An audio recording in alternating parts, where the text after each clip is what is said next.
Comédie en un acte de Jean Tardieu. Personnage.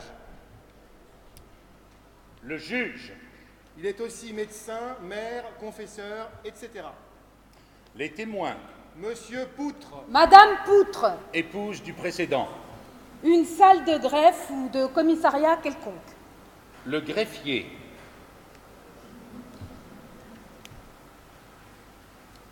Asseyez-vous.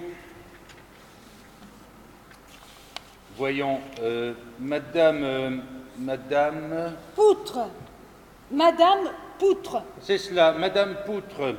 Madame Poutre, c'est vous que je vais interroger la première. Eh ben tant mieux, Mais pourquoi tant mieux? parce que mon mari sait jamais rien. On verra, on verra. Madame Poutre, voyons. Madame Poutre Adélaïde, née Soliveau, née le... Il y a Jean-Joseph Poutre, son époux, dont elle est l'épouse. Bon. Madame Poutre, pouvez-vous vous rappeler aussi exactement que possible quand vous avez fait sa connaissance? Quand vous l'avez vu pour la première fois? Qui? Mon mari? Mais non, voyons, celui qui... Enfin, vous me comprenez, celui dont il s'agit, celui qui a motivé votre présence ici. Bah oui, tu sais bien, nous sommes là pour ça, pour témoigner en sa faveur. Ou contre lui, c'est selon, nous verrons, nous verrons. Oui, c'est cela, pour témoigner contre lui en sa Ah, faveur. mais je sais. Tu n'as pas besoin de me le dire. Je sais, mais je suis pas plus bête qu'une autre, va. Je sais ce que parler veut dire. Alors, je répète ma question. Quand l'avez-vous vu pour la première fois? Quand je l'ai vu pour la première fois, eh ben c'était il y a 10 ans environ. Il y a 10 ans. Bon, nous notons. 10 ans, ce n'est pas d'hier. Hein. Bon. Et pouviez-vous vous douter de quelque chose dès ce moment? Je ne me doutais de rien du tout. Bon, comment cela s'est-il passé la première fois? Eh ben voilà. J'étais dans la cuisine, à ramasser des pommes de pin pour la soupe. On était en décembre. Alors il faisait une chaleur lourde, comme quand c'est quand on chauffe beaucoup pour lutter contre le froid. Mon mari, ici présent, était absent, comme toujours. C'est pourquoi qu'il peut en témoigner devant vous. Et tout par un coup, voilà qu'il est entré. Par où? Par la fenêtre. Il est entré comme ça, brusquement. Il a fait le tour de la pièce. Il s'est posé tantôt sur une casserole de cuivre, tantôt sur une carafe, et puis il est reparti comme il était venu. Sans rien dire? Sans rien dire. Nous notons, nous notons. Bon, l'avez-vous revu souvent depuis? Bien sûr. Même qu'il a fini par s'installer tout à fait. Notez qu'on ne le voyait jamais que pendant le jour. Le soir, plus personne. Étiez-vous chargé de le nourrir? Et qui ça? On te demande, monsieur le proviseur te demande s'il était nourri par toi, par nous. Enfin, ne fais pas la butée, puisqu'on l'avait recueilli, tu sais bien qu'on était tenu de le nourrir. Docteur, pardon, colonel.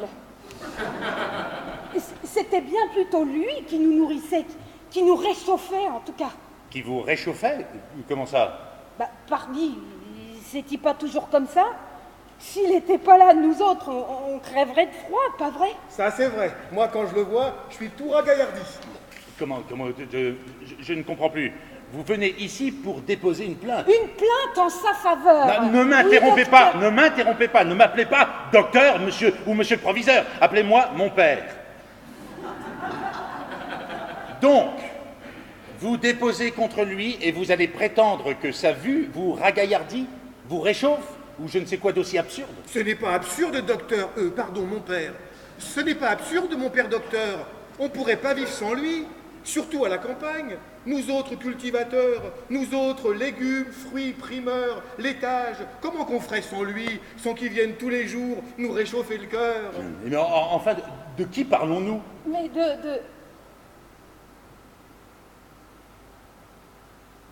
Que voulez-vous dire? Ben quoi le soleil, pardi? Oh là là, voilà le malentendu. Nous ne parlions pas de la même personne, de la même chose. Moi, je vous parlais de votre agresseur, de votre voleur, de votre cambrioleur, et vous parliez de quoi? Du soleil. C'est invraisemblable. Hein? C'est inimaginable, inimaginable. Mais comment avez-vous pu vous y prendre pour faire fausse route de la sorte? Ce n'est pas nous qu'on a fait fausse route, monsieur le proviseur docteur. C'est bien vous, vous-même. Nous autres, on savait de quoi on parlait. Ben, et moi, vous croyez que je ne sais pas de quoi je parle? Ah, faites attention, hein! Vous ne savez pas à qui vous avez affaire. Je vais vous faire filer d'eau, moi, ma petite dame. Et vous, mon petit monsieur? C'est insensé, on se moque de moi. Greffier, veuillez recommencer à noter. Et ne tapez pas si fort, hein! Vous nous cassez les oreilles. À nous deux, maintenant. À votre tour, vous allez déposer. Déposer quoi? Déposer veut dire témoigner. Vous allez témoigner. Racontez-moi comment les choses se sont passées le jour de l'événement. Eh bien voilà. Comme ma femme vient de vous le dire, je n'étais pas là. J'étais absent. Bah, alors comment pouvez-vous témoigner? En voilà encore une nouveauté. C'est que monsieur le curé, moi je me rappelle plus rien du tout. Mais comme je lui avais tout raconté et que lui, il a une mémoire d'éléphant, alors... Drôle de témoignage. Enfin, si nous ne pouvons pas faire autrement, allons, racontez. Alors voilà. J'étais allé à la pêche dans la rivière, dans la petite rivière, le petit bras de la petite rivière. Autrement dit, celui où il y a des nénuphars, pas l'autre où il y a du courant, alors j'attrape rien du tout. Tandis que les écrevisses, elles me connaissent, elles vont lentement, moi aussi. Alors on finit toujours par se rencontrer, sauf votre respect, monsieur le commissaire, autour d'un morceau de mouton pourri, du bien frais que le docteur, le boucher, me prépare exprès pour mes balances le dimanche. Abrégez, je vous prie. Alors juste pendant que j'étais pas là, il a profité de ce que j'étais pas là, ni ma femme non plus d'ailleurs. Pardon, vous venez de m'affirmer l'un et l'autre que si vous n'étiez pas là, par contre, votre femme y était. Mais c'est qu'elle était... Elle était dans la maison, mais elle n'était pas là, à l'endroit même où ça s'est passé. Vous comprenez? Non mais finalement, où ça s'est-il passé? Ça s'est passé au jardin. Bon, alors, de la maison, elle pouvait, je suppose, voir ce qui se passait dans le jardin. Ça point du tout, monsieur mon père. Non, ça je peux vous le dire. De là où j'étais dans la maison, c'est-à-dire de la cuisine, je pouvais rien voir au jardin. Et pourquoi donc?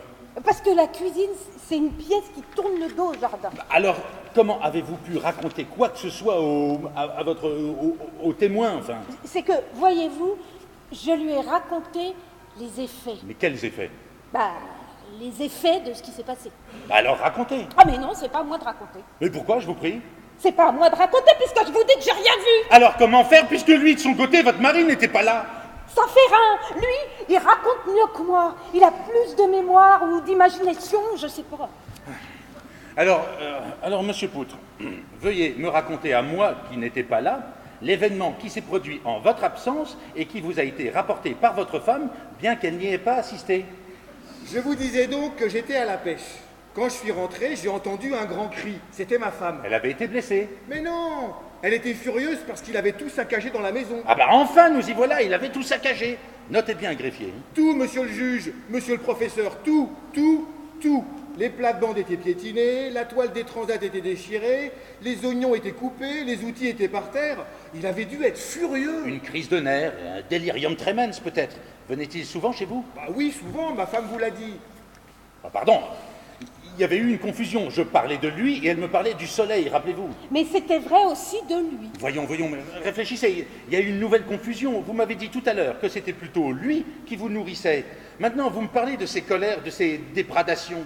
Dans un cas, vous parlez du soleil, dans un autre, dans un cas, d'autre chose. Alors parlez.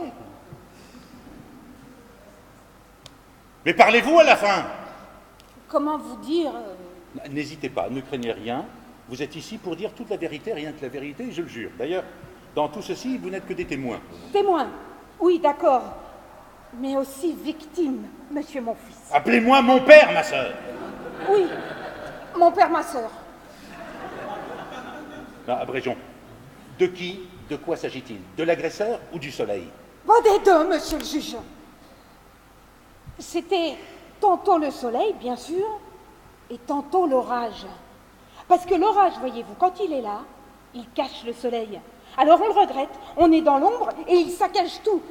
Je veux dire, l'orage, avec sa saleté de bruit de tonnerre pour le malheur des oreilles, et les éclairs pour aveugler, et sa pluie pour gonfler les torrents et inonder les pâtures.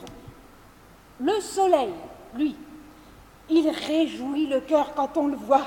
On lui dit « Bonjour, bonjour, entrez, monsieur !» Alors il rentre par la fenêtre, tant que dure le jour, et quand l'orage ne le cache pas, et quand il fait sec. Et quand il pleut, tout par un coup, voilà l'orage. Et c'est comme ça qu'on est tantôt pour, tantôt contre. Et le voilà pourquoi on dépose une plainte contre inconnu et en même temps en sa faveur. Voilà, j'ai tout dit.